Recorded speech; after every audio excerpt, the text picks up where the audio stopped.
The third episode of Raw on Netflix has concluded, and my God, are they cooking. And yep, it does indeed look like CM Punk's favor is incoming at the Rumble. After going back to 3 hours for 2 weeks, we're down to a 2.5 hour show, but honestly, I really don't mind that. Triple H recently said that Raw is going to be as long as it needs to be, and 2.5 hours kind of seems to be the sweet spot for him, and that's exactly how long the episode was today. And honestly, there was no fat in this episode at all. I think us wrestling fans are eating good right now. The show started off with new wrestling intros. They are absolutely on fire with this. The production value is extremely high. I was worried after the first Raw on Netflix they'd kind of reel it back in because they really went all out, but they are still going for it. The drones, the new wrestling intros, following multiple superstars in and out of the ring now, brand new camera angles, even a goddamn new announcer desk. Now we start off the episode hot with Rhea getting attacked by Nia Jax, which is exactly how she was attacked by Liv Morgan just about 6 to 8 months ago. A little repetitive, but it is nice to get the show started with Rhea. And I noticed she didn't take any shoulder bumps, probably to protect herself there. Right after that, we start out with Jay Uso entering the arena. The drones are flying around, making that shit look super cinematic, and everything on this episode feels fresh, like it's another step up from the last 2 episodes. Before Jay can get on the mic and give a bad promo like he usually does, Gunther comes in and interrupts him. Honestly, thank God. I don't mind Jay Uso at all. I really enjoy his entrance. I've seen him a number of times live, and yeah, I fucking get into it, boy. But he's not that great on the mic, and I honestly think Gunther's right. He's better as a tag team wrestler. It just is what it is. Whoever wrote that Let Gunther Cook must be a mega Jay Uso hater. But this is the big setup for Saturday night's main event. I kind of hate how they're setting this show up. It almost seems to interfere with main storylines because they set it up about 2 weeks ahead of time so that we can have a great match. But the story just kind of doesn't need to be there. It really just feels like filler. Jay Uso challenging Gunther for the championship reminds me of when Sami Zayn did it back in the fall. It was just a stopgap kind of thing, and it really, I don't know, it doesn't do it for me, but hey, the match probably will be entertaining to see Gunther actually lay the smackdown. I can't really imagine anyone thinks Jay Uso is going to win this match. Gunther's obviously going to hang on to it. It's kind of a boring setup, but at least Gunther's speaking facts in a match where we already know who the winner is going to be, but here's to hoping it's good. Next up, Bayley is on the show. She's officially on the Raw roster now to deliver bad promos and good matches. Because much like Jay Uso, I'm not a huge Bayley fan. She kind of reminds me of a field hockey mom. Like she probably drives around in a minivan. That's how her promos come off anyway. Then Nia comes up, has some audio issues. You really can't understand what she's saying, but Bayley actually catches on and fills us in that Nia was talking about how she just attacked Rhea. And one of the big returns was JBL, who confronts Kofi Kingston and Xavier Woods and drops some passive aggressiveness, which is absolutely hilarious. They ask him for some protection and drop a couple dollar bills in his shirt. It was a funny little promo, let's be honest. The heel New Day are really killing it right now. This sets up for a match between Kofi and Rey Mysterio, who looks like he is also joining the Raw roster. Both him and Bayley were on SmackDown just a few nights ago, so it's interesting seeing them here. They're like the workhorses right now. They're filling in for Cody Rhodes, not doing his job being the workhorse. And as always, Rey puts on a banger match against heel Kofi. And this episode was plagued with roll-ups, which is interesting. Rey puts Kofi in a surprise roll-up to get the win, and then this also happens later on, which is a really weird creative decision, but we'll get to that. Either way, about this match, I think that Rey is now on Monday Night Raw because he is going to end up facing Penta. There's no doubt in my mind that a Penta-Rey feud is incoming, and I'm really looking forward to that. Who is the greatest luchador of all time? Is it the newbie Penta, or is it my personal go to Rey Mysterio? Next up, Sami Zayn comes out and declares for the Royal Rumble. And maybe I'm just too much of a CM Punk and Roman Reigns fan. I know I'm like the basic bitch of wrestling fans right now. But to be honest, it's because they absolutely cook on the mic, in the ring, with their characters. In my opinion, wrestling means you're good on the mic, you're great in the ring, and your character rules. Sami Zayn has character. He's great in the ring, but he does not do very well on the microphone. I understand that he's supposed to be the everyday man, but it just really doesn't do it for me. I understand why he's over with the fans. He gives a really heartfelt promo here, but I'd be way more interested in him if he would just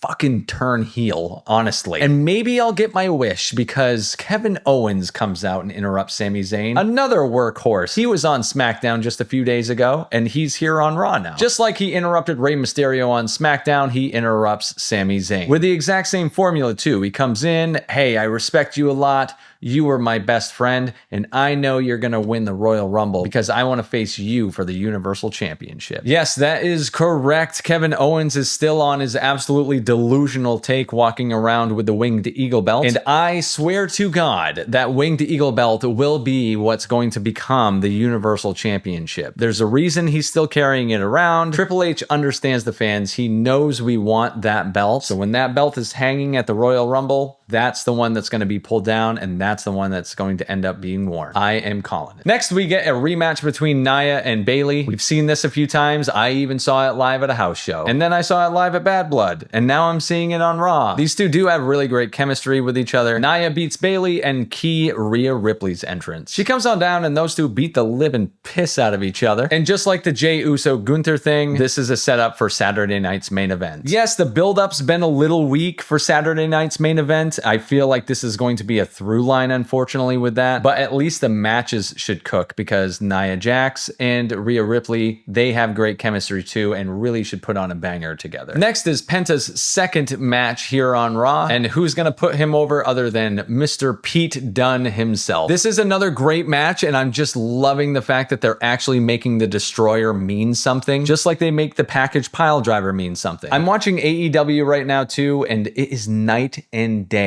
between how WWE does it and how AEW does it. It's not just about being an alternative, it's the fact that one just is a better show, which is the one WWE puts on, which is probably why Penta's here right now. Because WWE emphasizes story, it makes these moves actually matter. It makes them actually mean something. So when Penta delivers the Mexican Destroyer, it wows the crowd because it's an incredible move, not to be spammed, not to be used over and over. Once a match, and it looks incredible. Anyway, next up, Mr. CM Punk himself comes out. That's right, my favorite guy. And once again, the production value is off the charts. They have him enter through the crowd, and they actually don't have him go down to the ring. He does an interview instead. And my God, does that guy cook every single time he's on the microphone. With the crowd to his back cheering his name, he talks about how he will be throwing 29 other people right over the ropes at the Royal Rumble. Now, along with absolutely roasting 5 other superstars, Punk mentioned that favor he asked of Paul Heyman. And is that favor perhaps Paul turning on Roman when Punk needs it in the Rumble? That's what I love about this Rumble. Anyone can possibly win right now. It's not like last year where it was basically between Punk and Cody. Will Punk win this and skip Elimination Chamber?